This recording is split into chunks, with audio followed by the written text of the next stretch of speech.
Hello, this is Annalise Gear, HR consultant and advisor working with home care owners and home health providers across the nation.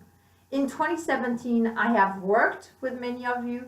I have spoken with dozens of people. I have met you at conferences, at boot camps, at meetings around the country, and I have learned some really interesting things.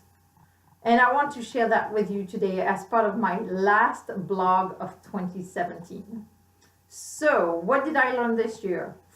Number one, office staff is super important. Number two, retention is really the new recruitment. And number three, think about establishing systems. So let's talk about number one, the importance of office staff. Steve Weiss says it at his boot camps, and we have talked about it, Steve and I, many times, is recruiting and keeping good staff in the office is really paramount. Of course, caregivers are the backbone of an agency. Without them, you don't have a business. But guess what?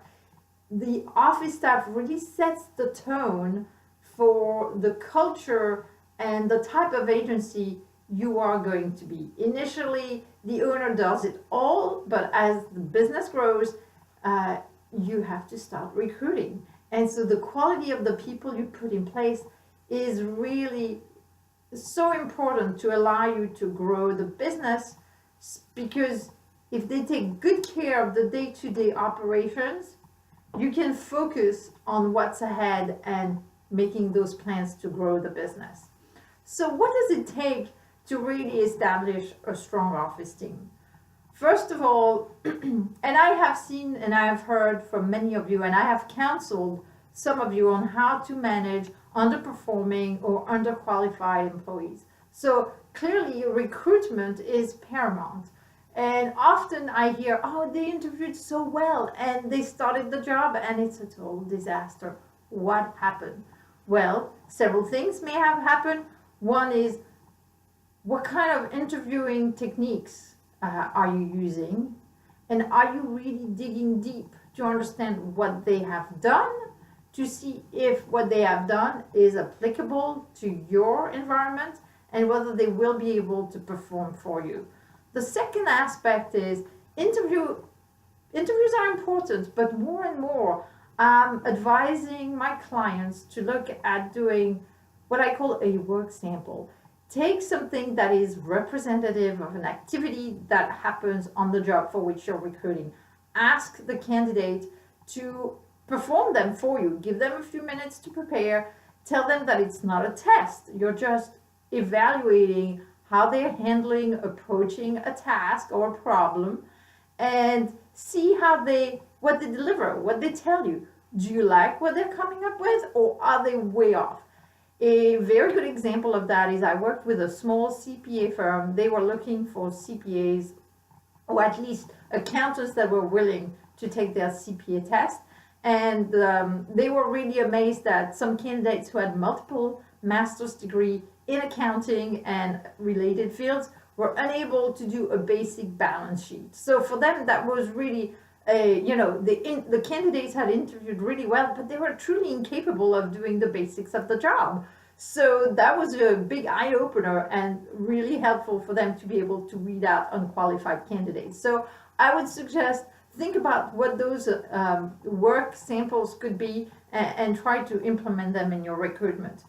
The other thing is hold yourselves accountable. If you're in a leadership position and you're managing your office staff employees, you need to set goals for them.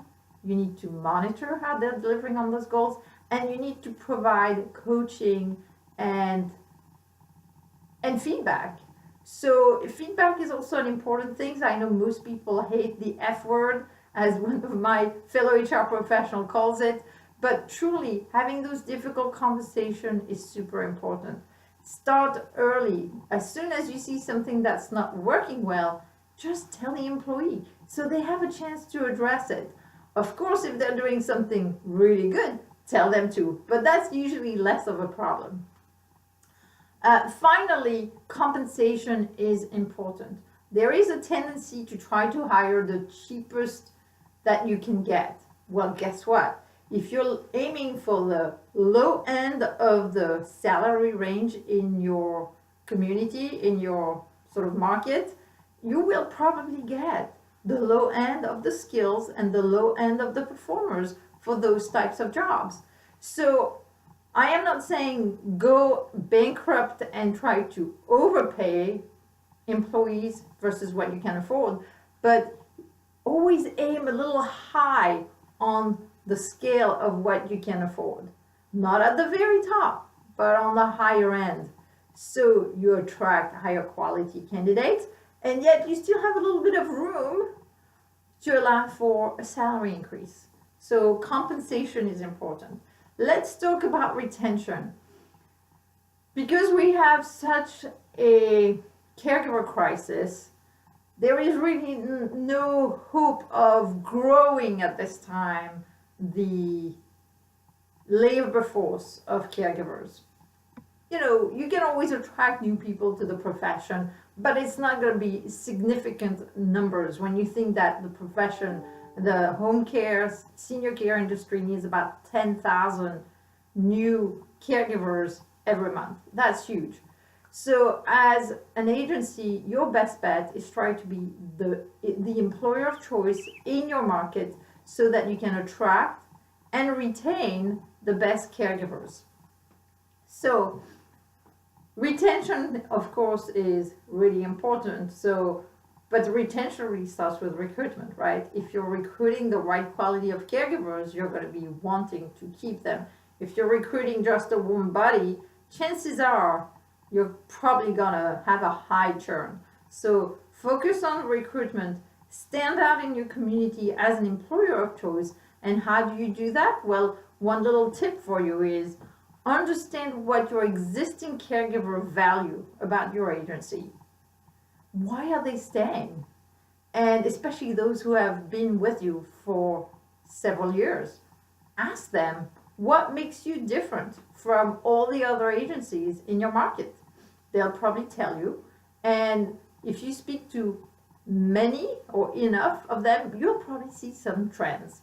And once you have sort of a cluster or consensus of what it is that makes you different and a desirable employer, then you probably want to establish that as a system. And that's my third point, my third learning for 2017, establish systems.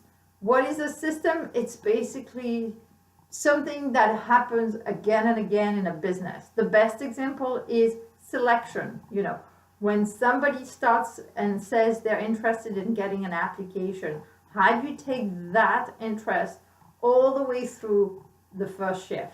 There is a process. There's a system in place. Is there a system owner? Who are the key players? What are the measure of success? When it comes to selection, you can look at how many candidates get a job, or how many applicants do you need to get to be able to have somebody starting a first shift. There are different measures of the efficiency of the system. Track your results. That's something I see really lacking in home care, is people have a hunch. They think they know, but they really don't track the numbers. So we don't know whether their hunch is correct or not.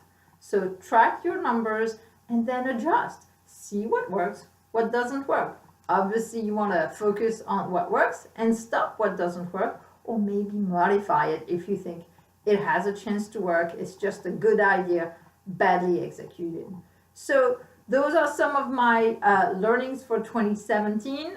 The importance of having quality performing office staff, the need to really focus on caregiver retention, and implement systems in your HR so that you don't reinvent the wheel every day, every week, every month. And trust me, this will improve the efficiency of your operation so people have time to do other things, more revenue producing things, and maybe also more enjoyable work. So Thank you for a great 2017. It's truly been a pleasure working with each and every one of you, and I wish you all the best for 2018.